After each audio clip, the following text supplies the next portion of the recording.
Hello, my name is Eddie Tofpik. I'm Head of Technical Analysis and Senior Markets Analyst at ADM Investor Services International Limited. And here's your weekly technical analysis of Kansas City and Minneapolis wheat markets. Kansas City wheat. The low water mark of the 18th of August last year was pivotal to the construction of what happened next in this market. Back then, the market failed to break down through the neckline, currently at 830, and highlighted in bright red on my daily chart, of the small but highly influential October 2021 to January 2022 head and shoulders top. Please bear this neckline in mind, as it will crop up again later on. Anyway, the market chose back then to construct a new pattern, a bull channel, and prices moved up and penetrated the 957 area, which is the gateway to a congestion between 957 and 1001. Prices rose within this area, pushing up over the long moving average, currently at 973. Additionally, a lot of this congestion was old and had been made up from 2011 and 2012 and was thus easily breached on the way up in February and on the way down in June. However, back in those days, the congestion did not have the additional reinforcement of the long moving average in its midst, and it is this reinforcement along with the upper bull channel line that constrained the rise in early October. In the process, the market took on a new shape, primarily caused by the weekly key reversal down made that same week. In fact, it's hard to judge if the shape made the weekly key reversal down or vice versa.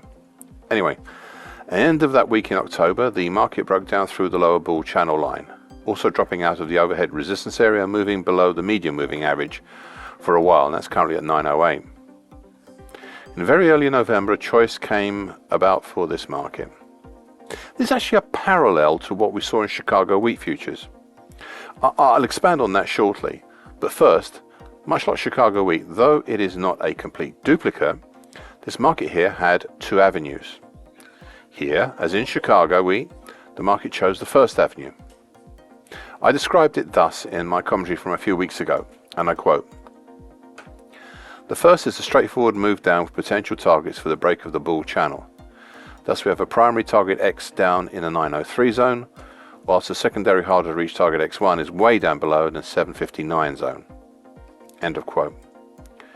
In late November, the bearish pressing of the market finally started to show results with a significant move below the medium moving average and reaching the primary target at 903.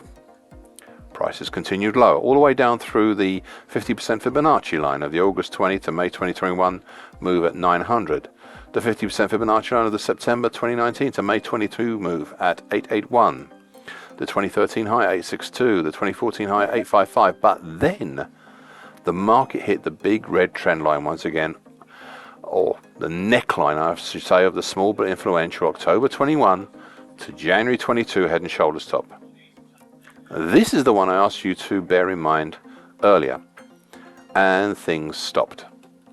Prices even rose a bit up into the congestion between 855 to 881, which includes the 2013 and 2014 highs, as well as the 50% Fibonacci line at 881. But the rise was tempered and eroded by these resistances, and prices kept dipping back down to the red neckline below. The neckline held, but then was breached last week, and this is where the added support of the low of August last year at 808 kicked in, and turned the market back up at the end of last week. Yet with all this activity, it's become evident that we are in a two-step down and one-step up cycle at the moment. And yesterday the market was again testing the red neckline with a bearish closing black Mariposa.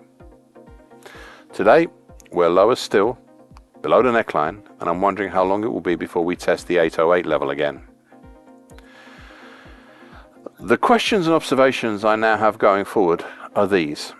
Will target X1 in the 759 zone, will it be a temptation enough for a move lower? I do not feel able to draw a bear channel or a descending, expanding wedge pattern for the October 2022 today action, as we see in Chicago wheat, but I can draw a significant downtrend, currently at 855. Now this is a 5-pointer, hence its significance, and why I've highlighted it in green, on bright green on my daily chart. This is the one to watch right now, on a similar scale to the red neckline. Indeed, by the middle of the week after next, these two trend lines would have crossed, so the window for staying where we are is diminishing rapidly. Minneapolis wheat.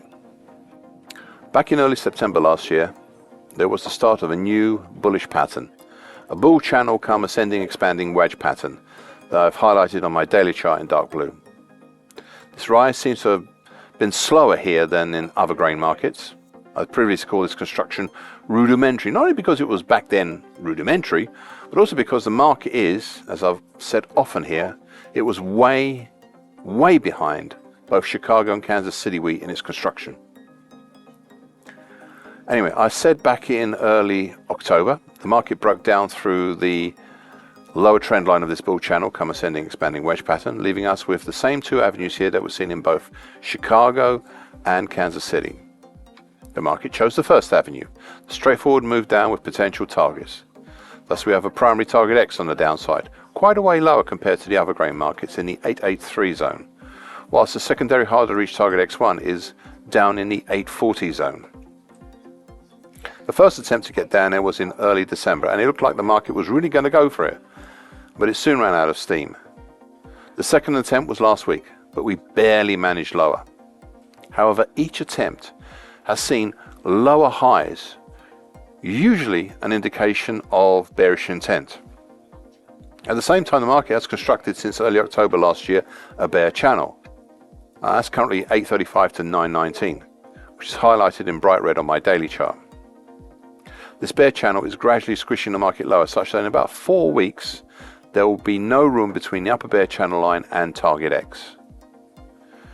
Given that this upper bear channel line is at least a 3-pointer, it seems we shall see something give way, and soon. This brings me to the question I posed 4 weeks ago, and which is still a valid question here. Is there the possibility for the whole of the July to date action, possibly even the action from June to date, to be a very large double bottom? It will very much depend, I suspect, on whether the market will drop down to target X and what it will do once it manages to get there. But it will become a more significant question as weeks go by. Thank you for listening. This weekly broadcast gives the essential market patterns and consequences. Please be aware of the risk disclaimer posted both at the front and the back of this broadcast. Copyright is Eddie Tofpik and ADM Investor Services International Limited. And here comes the final important bit.